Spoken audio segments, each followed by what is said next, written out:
دلتا فورس اللي صار لها من نزلت تقريبا 4 ايام لحد الان، ياهل يجي واحلى لعبة وماكو منها. بشروني صار لكم 4 ايام تلعبون اللعبة، بعد يومين 3 وتقوم تشعر بالملل لان تحسها روتين مو حلو. شوف صديقي، هذا الطور من الالعاب اللي هو الحرب، هذا يعتمد على لاعب واحد. اذا نزل وياك لاعب محترف او لاعبين راح تفوزون، واذا نزل عند الخصم لاعب او لاعبين محترفين فالخصم راح يفوز.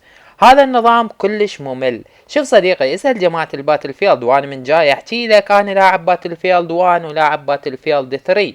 اذا من ناحية الرسومات فاحب اقول لك يعني خليني ساكت، واذا من ناحية التكتيك فما بيها اي تكتيك نهائيا. بين قوسين اللعبة لعبة سكور، اللاعب محدد واللي يحكم ويتحكم باللعبة اللاعب الفول احتراف بس، ومو اي لاعب يقدر يلعب هيك العاب.